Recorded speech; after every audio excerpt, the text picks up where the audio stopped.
பரம்பின் உறவுகளுக்கு வணக்கம். 7ஆம் பாகத்துல பழையனும், நீலனும் அவனுடைய நண்பர்களும் கபிலர அழைச்சிட்டு கொற்றவை கூத்த பார்க்கறக்காக மலை ஏறிட்டுருக்காங்க. அப்போ இரவு ஒரு குகையில தங்கியிருக்காங்க. அந்த குகையில கூழையன் அப்படிங்கிறவர சந்திக்கிறாங்க. கூழையன் யாருன்னா, எல்லையை காவல் காக்கக்கூடிய ஒருவர். கூழையனுக்கு கீழ தான் நீலனுடைய கட்டுப்பாடு வேலை இருக்கும். அப்படி சந்திக்கும்போது கூழையன் என்ன சொல்றாருன்னா, சேர சோழ பாண்டியர்கள் பாரியின் மீது போர் தொடுக்கணும் அப்படிங்கிற எண்ணத்தோட இருக்காங்க. நெறைய ஒற்றர்கள் நம்மளுடைய பறம்பு மலைக்கு வந்துட்டு போறாங்க. ஸோ இவர் யாரு என்னன்னே எதுவுமே தெரியாம இவ்வளவு தூரம் அழைச்சிட்டு வந்திருக்கீங்களே அப்படின்னு சொல்லி கேட்குறாரு. சரி காலையில நான் அவர்கிட்ட பேச்சு குடுத்து விசாரிக்கிறேன். இவர நம்ப தகுந்தவரா இருந்தாருன்னா உங்களோடு வரட்டும். அப்படி இல்லை என்றால் என்னோடு நான் அழைத்து செல்கிறேன் அப்படின்னு கூழையன் சொல்றாரு. அ கபிலருக்கு இவர்கள் பேசிக் கொண்டிருப்பது ஒரு சில வார்த்தைகள் கேட்குது. அதுக்கப்புறம் அ சோர்வு மிகுதியால அவரு அசந்து தூங்கிடுறாரு. அடுத்த நாள் காலையில எ பொழுது விடியுது. இவரு எந்திரிச்சு பார்க்குறாரு. பார்க்கும்போது அவருக்கு அருகில் இருந்த அவ்வளவு பேரும் யாருமே இல்லாம இருக்காங்க.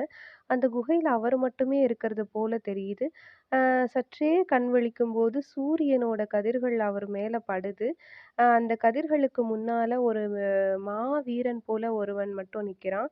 அ தொ கொஞ்ச தூரத்துக்கு அப்புறம் மொத்த மக்களும் திரண்டு குகைக்கு எதிர்ல இருக்கிற மாதிரி அவருக்கு தெரியுது. அந்த உருவம் கிட்ட வருது.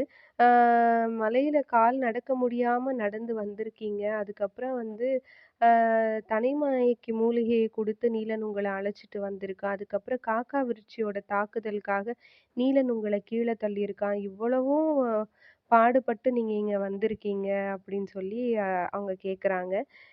யார் நீங்க? அப்படின்னு கேட்கும்போது, வேள்பாரி அப்படின்னு சொல்றாரு. பாகம் 8. அடுத்து வந்த நாட்களில் எவ்வியூரில் நிகழ்ந்த கொண்டாட்டங்களை வர்ணிக்க வார்த்தைகள் இல்லை.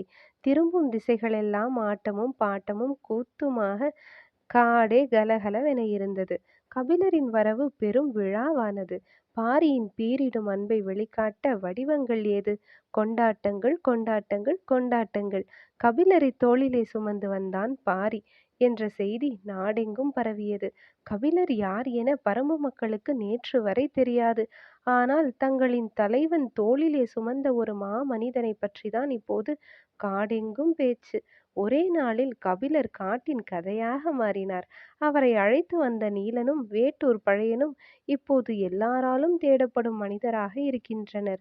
வேட்டுவன் குன்றில் கால் பதித்ததிலிருந்து எவ்வியூருக்குள் நுழையும் வரையிலான கபிலரின் ஒவ்வோர் அடியும் இப்போது பழையனின் கதைக்குள் மிதந்து கொண்டிருக்கின்றன. தனது வீரத்தால் பேர் எடுத்த நீலனின் புகழ் கபிலரால் இன்னும் உச்சத்துக்குப் போனது. எந்நேரமும் இளம் பெண்கள் சூழ இருக்கும் நீலனைக் கண்டு அவனது நண்பர்கள் சற்றே பொறாமை கொள்கின்றனர். காலிலே தசைப்பிடிப்பு ஏற்பட்டவுடன் திருப்பி அனுப்பாமல் அழைத்து வந்த நீலனை கட்டி அணைத்தான் பாரி.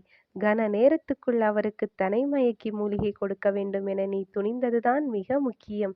சிறந்த வீரனால் மட்டுமே அந்நிலையில் நாகக் கிடங்குகள் நுழைய முடியும். பாரி சொன்ன சொற்களை இப்போது எல்லோரும் சொல்கின்றனர். கொற்றவை விழா தொடங்க ஒரு வார காலம் இருக்க, இப்போது கபிலருக்கான விழா தொடங்கியது. கபிலரின் வருகை காட்டின் திருவிழா என்று பாரி சொன்ன சொல்லிலிருந்து அது தொடங்கியது. காட்டின் விழா என்றால் அதன் முதல் வெளிப்பாடு வேட்டைதான். பெரும் உற்சாகத்தோடு பல குழுக்கள் வேட்டைக்கு புறப்பட்டு போகும். சொல்லி வைத்த பொழுதுக்குள் ஊர் வந்து சேர வேண்டும். வேட்டையில் சிக்கும் முக்கியமான விலங்கு எதுவோ அதுதான் அன்றைய விருந்தை தீர்மானிக்கும். ஒவ்வொரு விலங்கின் ருசிக்கும் ஏற்ற மதுவகை உண்டு. மதுவின் தன்மைக்கு ஏற்றபடியே இசை முழங்கும். இசைக்கு ஏற்பவே ஆட்டம். அன்றைய ஆட்டத்தின் ஆரம்பம் வேட்டையாடப்படும் விலங்கிலிருந்தே தொடங்குகிறது. அது மானாட்டமா, மயிலாட்டமா, மிலாக்கூத்தா, காட்டெருமையின் கொம்பாட்டமா என்பது மதுவோடும், உணவோடும், இசையோடும், ஆட்டத்தோடும் கலந்தது. மான் கறிக்கு ஈச்சங்கள் எடுபடாது. பறவைகளின் கறிக்கு தென்னங்கள் பொருந்தாது. ஈனா கெடாரிக்கு 3ஆம் நாள் பனங்கள்தான் சிறந்தது. அத்தி மதுவுக்கும் அறுபதாங்கோழியின் கறிக்கும் ஈடு இவ்வுலகில் கிடையாது. அறுபதாங்கோழி அகப்படாதா என ஏக்கத்தோடு இருந்தான் பாரி. வேட்டைக்கு போன ஒரு குழுவானது 60ஆம் கோழியை பிடித்து வரும் என 3 நாட்களாக பாரி ஆசையோடு காத்திருக்கிறான். கபிலர் எனும் பெரும் புலவர் வந்திருக்கிறார். அந்த வருகையை கொண்டாட 60ஆம் கோழியே பொருத்தமானது. பாரியின் ஆசை இன்றாவது நிறைவேற வேண்டும் என எவ்வியூரில் இருக்கும் ஒவ்வொருவரும் ஆசைப்படுகின்றனர். முதல் நாளும் கிடைக்கவில்லை. அடுத்த நாளும் கிடைக்கவில்லை. இந்த செய்தி எங்கும் பரவ, பரம்பு நாட்டில் இருக்கும் எல்லா ஊர்களும் காட்டுக்குள் 60ஆம் கோழியை தேடி தினமும் அலைகின்றன. காட்டின் பிரம்மாண்டத்துக்குள் சின்னஞ்சிறு கோழியை கண்டுபிடிப்பது என்ன சாதாரண செயலா? 60ஆம் கோழி தான் பிடிபடுவதை அதுதான் முடிவு செய்யும் என்பார்கள். பாரி அதன் மீதுதான் நம்பிக்கை கொண்டிருக்கிறான். எனக்காகவா கேட்கிறேன், கபிலருக்காக அது இந்நேரம் வந்து அகப்பட்டிருக்க வேண்டாமா என்று எல்லோரிடமும் சொல்லிக் கொண்டிருக்கிறான். ஒரு குழந்தையைப் போல அடம் பிடிக்கும் பாரியின் ஆசையை நிறைவேற்ற ஒவ்வொருவரும் துடியாக துடிக்கின்றனர். இந்நேரம் 1000 யானைகளை கூட ஓட்டி வந்திருக்கலாம். ஆனால் காட்டுக்குள் கோழி பிடிப்பது எளிதான செயலா? இது பாரிக்கு ஏன் புரியவில்லை? பச்சிளம் பிள்ளையைப் போல அடம் பிடிக்கிறானே என்று புலம்பியபடியே காட்டின் இண்டு இடுக்கு எல்லாம் நுழைந்து தேடுகின்றனர் பரம்பு மக்கள். விவரம் தெரிந்தவர்கள் புலிகளின் நடமாட்ட பகுதியை நோக்கி போய்க் கொண்டிருக்கின்றனர். கபிலர் திகைத்து போயிருந்தார். ஒவ்வொரு நாளும் பெரும் விருந்துகளோடு தான் தொடங்குகிறது. மறுநாள் அதைவிட சிறந்த விருந்து அரங்கேறுகிறது. அவர் யவனத்தேரலை பாண்டிய கிழவனோடு உட்கார்ந்து நாட்கணக்கில் குடித்திருக்கிறார். சேரனோடு பெரு விருந்து உண்டு மகிழ்ந்திருக்கிறார். ரசனையில் சோழனே சிறந்தவன் என கருதுபவர் கபிலர். அவனது உபசரிப்பும் ஏற்பாடுகளும் அவ்வளவு எழில் வாய்ந்தவையாக இருக்கும். அவையெல்லாம் அதிகாரத்தாலும் ஆடம்பரத்தாலும் நடப்பவை. செல்வத்தின் திளைப்பில் நடப்பவை. ஆனால் இங்கு நடப்பது முற்றிலும் வேறானது. பாவனைகளும் அலங்காரமும் படியாத மானுட அன்பின் தூய வடிவம். அதே தூய்மையுடன் இருக்கும் ஒருவனால்தான் இதை அனுபவிக்க முடியும். மனதின் ஓரத்தில் இருக்கும் அழுக்கு கூட நம்மை வெட்கி தலைகுனியச் செய்யும் அளவுக்கு உக்கிரம் ஏறிய பேரன்பு இது. கபிலர் திணறிப் போனார். அருக நாட்டு சிறுகுடி மன்னன் செம்பனிடம் தான் சொல்லி வந்த வார்த்தைகள் உள்ளத்தை அறுத்துக் கொண்டிருந்தன. பாரியின் தூய்மையான அன்புக்கு முன் நான் கூனி குறுகியே நிற்கிறேன். நான் அதற்கு தகுதியானவன் அல்ல. அவனது புகழ் மீது ஐயம் கொண்டு அதை கண்டறியவே நான் இங்கு வந்தேன்.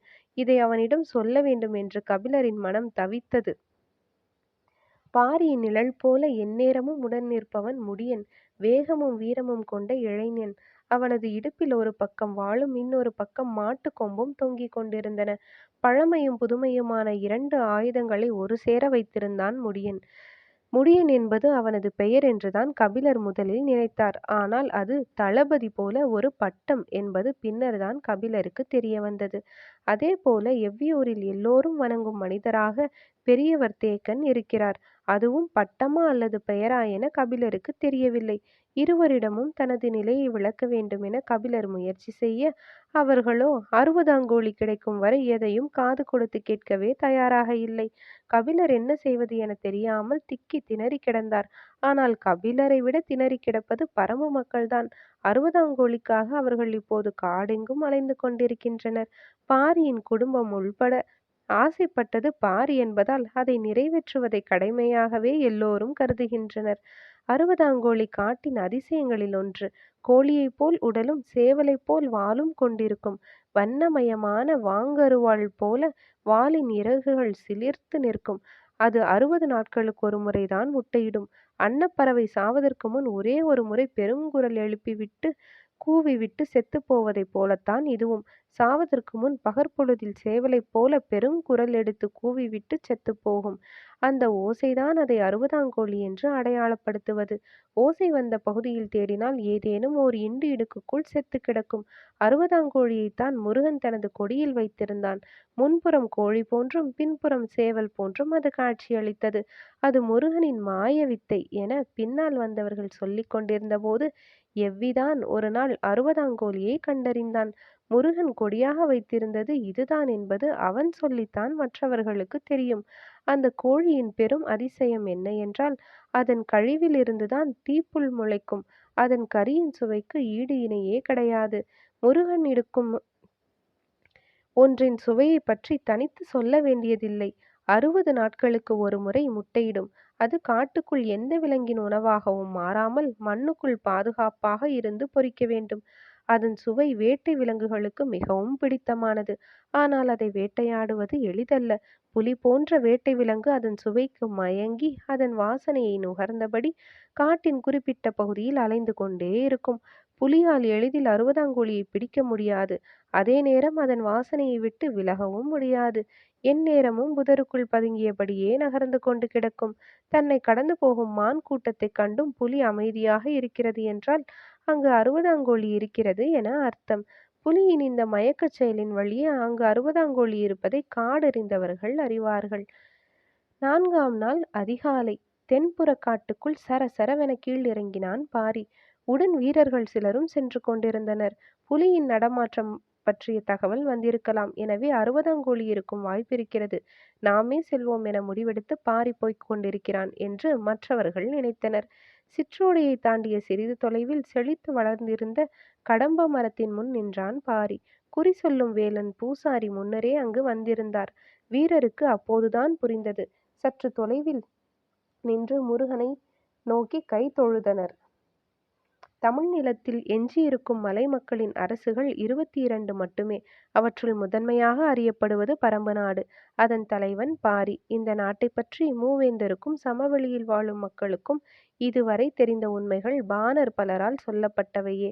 தமது வறிய நிலையை போக்க வரும் பாணர் பாரியின் அள்ளித்தரும் வள்ளல் தன்மையை மீண்டும் மீண்டும் பாடினர். ஆனால் வேளிர்களின் பரம்பு நாடு எத்தகைய வளத்தை கொண்டுள்ளது? அந்த மக்கள் தமது வாழ்வை எப்படி அமைத்து கொண்டுள்ளனர்? பாரி நடத்தும் ஆட்சியின் தனித்துவம் என்ன என்று எதுவும் வெளி உலகில் இருப்பவருக்கு தெரியாது. மலைமகன் ஒருவன் ஆளுகிறான். இல்லாதவர்கள் போனால் இல்லை எனச் சொல்லாமல் அள்ளித் தருகிறான் என்றுதான் நினைத்திருந்தனர். முதன்முறையாக வயிற்றுப்பாட்டுக்காக அல்லாமல் பாரியையும் அவனது பரம்பு நாட்டையும் அளந்து பார்க்க வேண்டும் என்ற முடிவோடு ஒருவர் வந்திருக்கிறார். வெளி உலகின் கண்கொண்டு இந்த நாடு இப்போதுதான் பார்க்கப்படுகிறது. இவர்கள் காட்டின் பழமையான மைந்தர்கள்தான். ஆனால் கால மாற்றத்தின் கரங்களை இறுக பற்றியுள்ளனர்.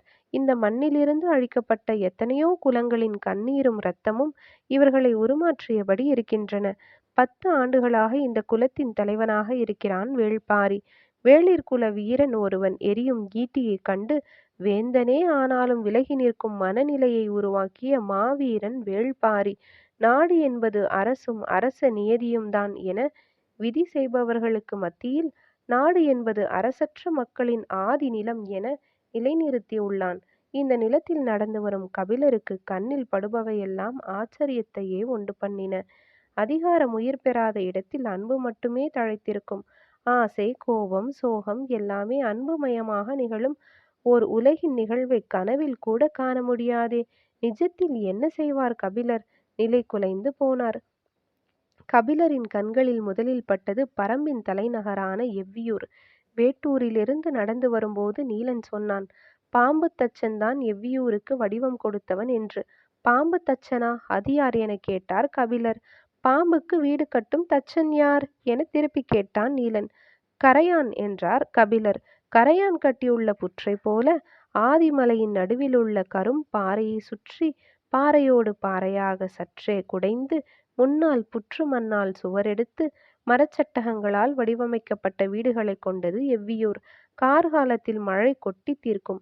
எவ்வளவு பெரிய மழை பெய்தாலும் உச்சியிலிருந்து கீழ்நோக்கி பாய்ந்தோடும் நீர் சிறுதுளி கூட தேங்கி நிற்காது. கோடையில் கொடுங்காட்டுத்தீ பரவினாலும் உள்ளுக்குள் ஏறாது. சுட்ட மண் மழைக்கு உறுதியானது. நெருப்பை உள்வாங்கும். அனல் தாங்காமல் இளகி உருகும். ஆனால் புற்றுமண் நெருப்பை ஒட்டவிடாது, விலகி கொடுக்கும். நீரும் நெருப்பும் ஒன்றும் செய்துவிட முடியாத ஒரு கட்டுமானம். இவற்றுள் மிக வியக்க வைப்பது எவ்வி கட்டியுள்ள அரண்மனை. அதை நேரில் பார்த்தால்தான் உனக்கு புரியும் என்றான் நீலன். எவ்வியூரை காணும் வரை இதன் வடிவம் கபிலருக்கு பிடிபடவில்லை. உண்மையில் ஆச்சரியம் நிரம்பிய கட்டுமானம்தான் இது. இன்னும் அரண்மனையை பார்க்கவில்லை. அதை பற்றி ஒற்றை வரியில் முடித்து கொண்டான் நீலன். பார்த்ததன் வியப்பு பார்க்காததன் மீதே படுகிறது. அவருக்கு அரண்மனையை பார்க்க ஆசைதான்.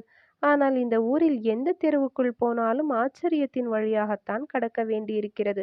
பரம்பு நாட்டில் மனிதன் உழைத்து விளைவிக்கக்கூடிய எந்த ஒரு பொருளும் இல்லை.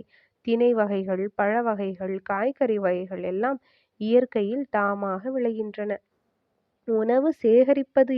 உணவு என்பது சேகரிப்பதுதானே தவிர உற்பத்தி அல்ல. பிற நாடுகளைப் போல உணவு உற்பத்திக்காக பெரும் உழைப்பை செலுத்த வேண்டிய தேவையில்லை. பிற நாடுகளில் பெரும்பகுதி மக்கள் செய்யும் வேலைக்கு இங்கு சிறு பொழுது மட்டுமே செலவிடப்படுகிறது. ஆண்களின் வாழ்வு முழுவதும் ஆயுதங்களோடு தான் கழிகிறது. வேட்டை தொடங்கி போர் வரை எல்லா விதமான ஆயுதங்களையும் பயன்படுத்தும் அசாதாரணமான கலையை ஒவ்வொருவரும் கற்றிருக்கின்றனர். 8 வயதில் காடு அறிந்து வீட்டை விட்டு வனத்துக்குள் அனுப்பப்படும் சிறுவர் அதன் பிறகு மாவீரர்களாகத்தான் குடில் திரும்புகின்றனர். இவரின் முயற்சிக்கு இணையான முயற்சிகள் வேறெங்கும் இல்லை. இரண்டாவது, இயற்கையை அறிதல். தாவரங்கள், விலங்குகள், பறவைகள், காலநிலைகள் ஆகியவற்றைப் பற்றி இவருக்கு இருக்கும் பேரறிவுக்கு இணை சொல்லும் அறிவு வேறு எவருக்கும் இல்லை. அதனாலேயே இவர்கள் மருத்துவத்தில் அற்புதங்களை கைப்பற்றவர்களாக இருக்கின்றனர்.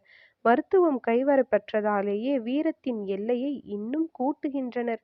பயிற்சியின் போது வாழ்முனை நெஞ்சை கீறிப் போனாலும் கவலை கொள்ளும் வீரன் எவனும் இல்லை. அத்தா பொருத்தி மூலிகையை கண்டறிந்த பிறகு சதையை அறுத்துக் கொண்டு போனாலும் அறுத்ததை பொருத்திக் கொடுக்கிறான் மருத்துவன். பரம்பு நாடு அபரிமிதமான ஆற்றலோடு இருக்கிறது. வெளி உலகுக்கு பெரிதாக தெரிவது பாரியின் புகழ்தான். ஆனால் அதைவிட பெரிய ஆற்றலும் அறிவும் ஆச்சரியங்களும் இங்கு இருக்கின்றன. ஆனால் இவை எல்லாவற்றையும் விட கபிலர் அதிசயித்தது இந்த மக்களின் வாழ்வு முறையைத்தான். ஒவ்வொருவருக்கு என தனித்த சொத்தும் எப்பாடுபட்டாயினும் அதை சேமித்து பெருக்க வேண்டும் என்ற பெருந்தாகமும் இங்கு இல்லை. இயற்கை பிற உயிரினங்களுக்கு வடிவமைத்த குண எல்லைகளை கடந்து மனிதன் போகவில்லை. மழை வந்ததும் செழிப்புற தழைத்து வெயில் காலத்தில் வாடி துவண்டு மலரும்போது நறுமணம் வீசி கனியும்போது அள்ளி வழங்கி உதிரும்போது சத்தமில்லாமல் மண்ணில் மக்கி தம்மை உரமாக்கியபடி பயணத்தை முடித்துக் கொள்ளும் இந்த வாழ்க்கை கபிலரை மண்டியிட்டு வணங்க வைத்தது. கடம்ப மரத்தின் முன் மண்டியிட்டு வணங்கிய பாரி நீண்ட நேரம் கழித்தே எழுந்தான். வேலன் பூசாரி குறி சொன்ன வார்த்தைகள் எவையும் அவனது காதுகளில் விழவில்லை. அவன் முருகனை வணங்கி நின்றான். ஆனால் அவன் மனம் வணங்கவில்லை. அவனுக்கு இருந்தது கோபம். அதை தெரிவிக்க வேண்டும் என்பதற்காகவே இறங்கி வந்தான்.